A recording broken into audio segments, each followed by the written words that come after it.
Assalamualaikum dan salam sejahtera. Saya nak tanya satu soalan. Kenapa kebanyakan orang hanya mula mencari pendapatan tambahan apabila keuangan sudah mula sempit? Apabila gaji tak lagi mencukupi? Apabila komitmen semakin banyak? Apabila berlaku perkara yang kita langsung tidak jangka? Hakikatnya, ketika itu pilihan yang kita ada sudah semakin terhad. Saya percaya persediaan yang terbaik bukan dibuat ketika kita sedang diuji, tapi ketika kita masih mempunyai ruang untuk merancang. Saya sendiri pernah bertanya pada diri, adakah saya mahu bergantung pada satu sumber pendapatan sahaja?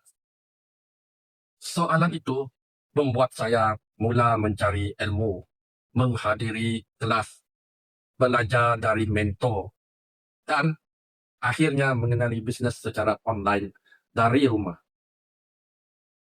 Apa yang saya cari bukan jalan singkat untuk menjadi kaya. Saya mencari peluang untuk belajar kemahiran baru, membina keyakinan diri, dan membuka lagi satu ruang rezeki secara berperingkat. Perjalanannya bukan mudah. Ada orang menolak, ada yang tidak percaya, ada juga yang memandang rendah. Tetapi setiap cabaran itu mengajar saya menjadi lebih matang dan lebih sabar. Saya selalu berpegang kepada satu prinsip.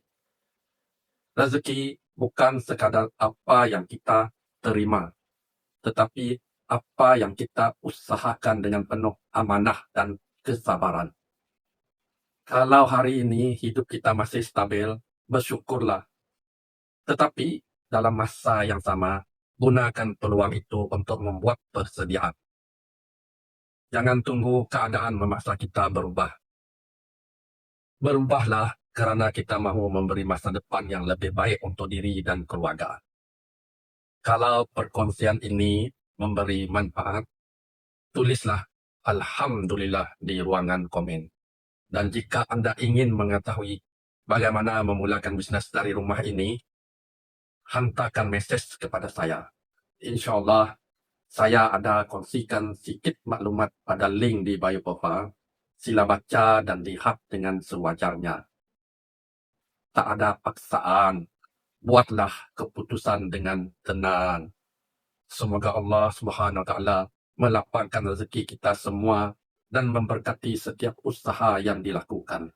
Amin.